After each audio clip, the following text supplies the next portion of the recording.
দেখো ভোর 3টে থেকে উঠে ঘর ঝেড়ে ঘর মুছে ঠাকুর ঘরের জায়গাটাও পরিষ্কার করে নিয়েছি। দেখো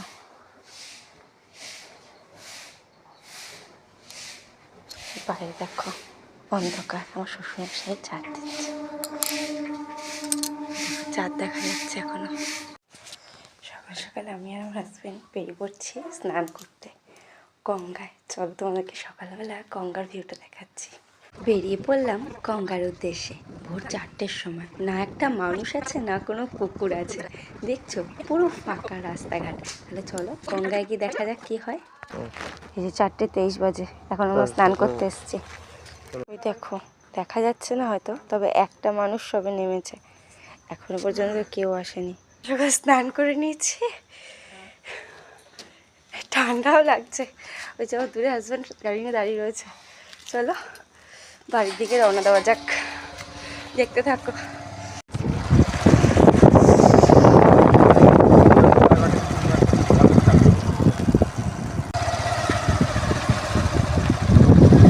এই দেখো সকাল সকাল স্নান করে চলে এসেছি।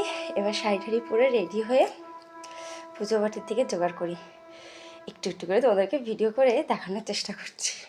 এখন বাজছে 4:30টার কাছাকাছি, তাহলে চলো দেখতে থাকো। আর সূর্য কোন দিকে উঠেছে কি জানি, সকাল সকাল এনাকে ডাকতেই ঠিক ইনি উঠে আমাকে বাইকে করে স্নান করাতে নিয়ে গেছেন। যে বেলায় 12টার পর স্নান করে, সে আজকে ভোরবেলা 4টে 4:30 নাগাদ স্নানও করে নিয়েছে, আবার আমাকে চুল শুকাতেও হেল্প করছে। তাই আর চান্সটা মিস করলাম না।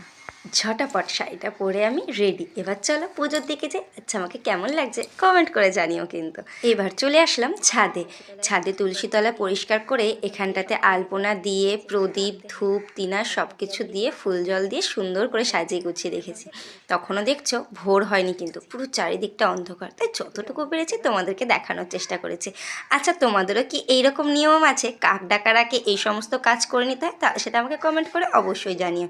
আর এইদিকে দেখো জোগাড় জানতে কিন্তু অলমোস্ট কমপ্লিট হয়েই গেছে।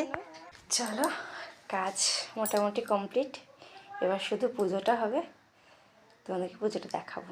এখনও যেন অন্ধকার, কাক ডাকছে, দেখাচ্ছি তাহলে।